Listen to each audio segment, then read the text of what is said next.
What is going on, everybody? I hope you're having a blessed and beautiful day today. Thought I should come on after the madness of the last few messages. So I thought I would come on and just kind of change the subject a little bit. Even though it's still going on behind the scenes. Not going to drag you guys into that nightmare. It's just crazy how people are stalking and just stalkers, man, and then claim that I'm doing something wrong, whatever. Not going to get into it, but, the police will handle it, so I'm not worried. But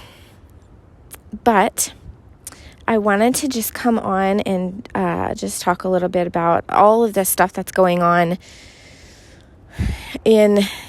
basically in Israel, because, we've always said to keep your eyes on Israel, right? We see all of this stuff that's going on with Russia and China and all of that, and the downfall that's happening globally. And a lot of us watchmen and women are always encouraging people to keep your eyes on Israel. And because Israel is where the party's at, right? Everything is going to happen in Israel. Well, I'm not going to read it because I'm sure you've heard all over the internet, all over videos and stuff about the red heifers coming in from the United States to Israel, and the train that's going to be finished in April that goes from the train station to Israel. Well, there's some prophecy teachers that are confused, I think, at that, because they say, well, there has to be a temple for this stuff. Exactly. Now, we know that they had all of the temple sacrifice things prepared. They have it already. They have everything for the priests and the sacrificing, but they just were missing a few components, which was the train and the heifers, which they have now. And the one thing that I was thinking about yesterday that kind of struck me was that how fast they can build their temple, because they are ready to go. They actually, a few months ago, I think it was, they were showing them actually already preparing the bricks to go into the temple. So we don't know how long they had been doing that and how many they have, but they can physically put together their temple within weeks to months. I say more than months. And I'm going to say this for a reason, because yesterday I was sitting there thinking about this. I was praying about it. I was talking to the Lord about it, and something just all of a sudden just hit me. And I was thinking about it. I'm not going to say thus says the Lord, but I was thinking about this. And so that train is supposed to be open by April of next year, which is 7 months away. We know what God's number is, right? 7 means completion. Even though the Jews and the people in Israel don't understand God's prophetic numbers, we do. And that's why 7, it's 7 months away until that train station opens. The tribulation is going to be 7 years. So I was kind of thinking about that yesterday, going, oh my goodness, Lord, it's 7 months away. And yeah, sure, things could get pushed back a little bit. The train station could not open when it's supposed to. But if you take a step back and you think about everything that, not just the train station, okay, let's take Israel and kind of push it off to the side for a second. We not only have those two things, the red heifer, those two things alone should wake your eyeballs up. Those two things. But let's just set that aside for a second, and we'll go to the Abrahamic house. Now, everything is done on purpose. Names are given on purpose. Now we have something that is supposedly a biblical name given to a non-biblical place, the Abrahamic house, where all can come, Jews, Christians, and Muslims. Why those three? When there's how many, and I'm not saying that all of them, should be, but there's so many different religions in the world. Why just those three? That is set to open this year, by the end of this year. And they're being very vague about that too. They're not letting people know when it's supposed to be open. Like, let's say, for instance, the train station.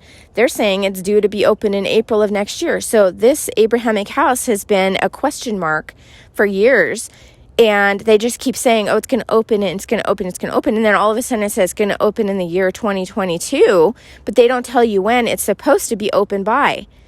Is it possibly because Satan doesn't know the day of the rapture and he can't open it until we are gone? So he obviously isn't going to have a set date. So he's not going to be able to say, oh, it's going to open.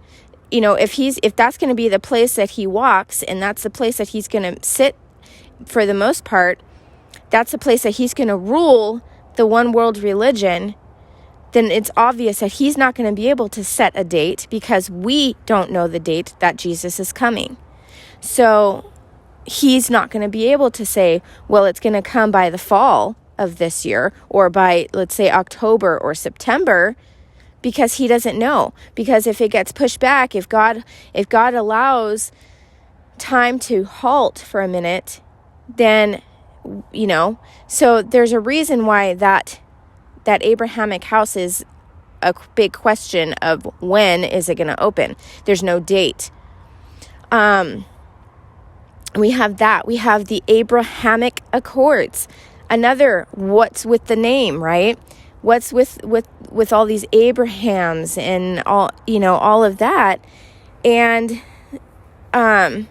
it's coming to find out that the Abrahamic Accords are something that is, devastating to the Jews because it's going to bring destruction to the Jews, by the dividing of their land and the giving pieces of land to the Palestinians and dividing it. And God had said, nobody will divide my land. So that is going to bring destruction to the Jews. And they don't realize it because they don't believe in Jesus. Another thing that just came to my mind that I forgot to mention was the Jews, not the Christian Jews, but the Jews in Israel. Now that they have their heifers and they have the train going, now they're saying that the Messiah, we're living in the age of the Messiah, or the time of the Messiah or something. Don't quote me, I'm paraphrasing. And we know that they've been waiting for years for their Messiah, but, it's all coming together now. And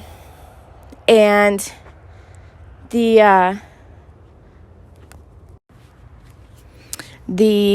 Antichrist is already here. He's just waiting to come to power.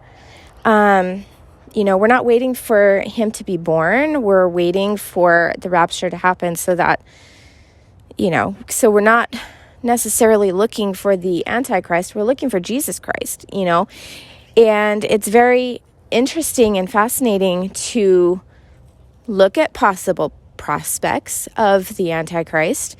There's many, well, I don't want to say many, but there's a very select few that are, good options or good.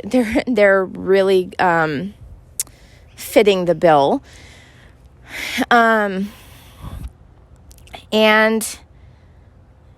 there's a particular few that stand out more than others that you just have to, while we're here, there's nothing wrong with, keeping your eye on, watch what they're doing. And because if you're watching what they're saying and watch what they're doing, it's an indication of how close we are to the rapture.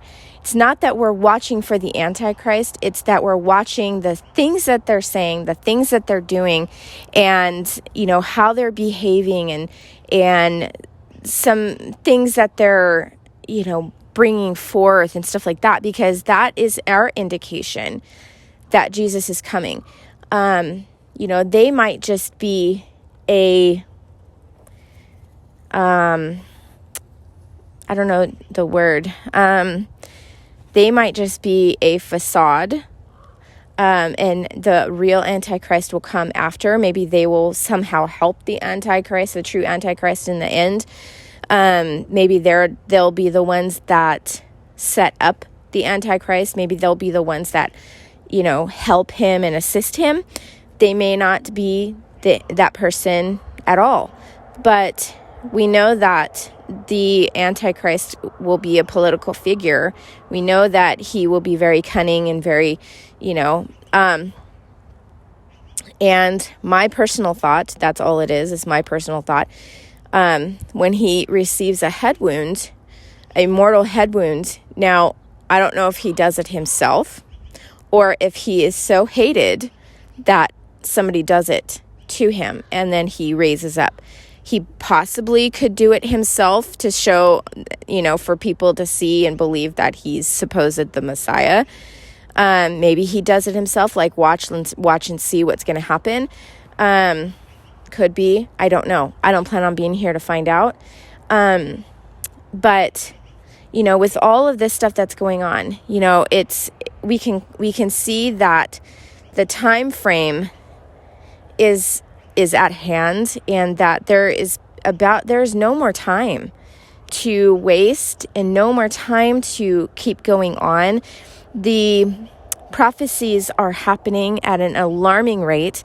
The rapture is at the door, and I believe with all my heart that Jesus is waiting for the last few to accept him before he comes back, because he knows how the wrath of God is going to be, and he wants everybody on board now. But he's not going to wait forever, okay?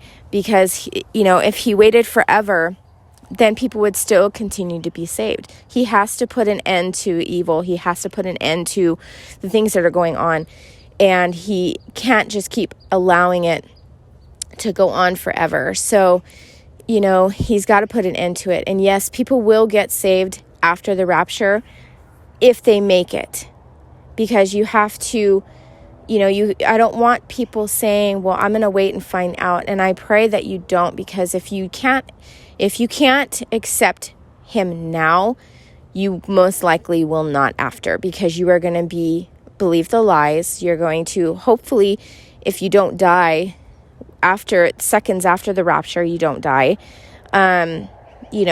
Hopefully you don't die in what's the judgments that are coming. There's 3 sets of 7 judgments that will be coming upon the earth. So, and not many will survive. So, I just pray that you accept Christ now while there is time, while Jesus has not come. We have the time, and we have the time to accept Christ. And for those that are true believers in Christ, we have time to share Christ, and we have time to share the truth with people, even though they don't want to hear it, even though they hate the truth. We have time to share it, and it's not us that does it, but try to get people to the cross. And I find that, and you guys have heard me say this before, there's a difference between somebody that says I'm a Christian and somebody that is born again. A lot of people are Christians, okay? People that have grown up in a Christian home, people that say that they're good people, people that do good things. They say that they're Christians. There's quite a huge, huge difference between being a Christian and being born again. There's many, many that are going to be left behind that are, as I posted in my community tab last night, there are many that believe that they're Christians, but they are going to hear those very terrible words, "Depart, I never knew you." And again, they will be instantly thrown into a place where they believe that they were too good to go to. And a lot of people now, they have their nose so high up in the air that they cannot look down for 1 second to share the gospel with people. They're too busy doing other things. They're too busy attacking people. They're too busy stalking people. They're too busy, working, or they're too busy making money. They just want all the money. They don't want to share the gospel with people. And you can share the gospel in so many ways, in so many ways. If you don't like physically talking to people, there are so many ways that you can do it. You can hand out tracts. You can put tracts on cars. You can drive and put tracts in mailboxes. You can put tracts. What I like to do is go to the library and I put tracts inside of books.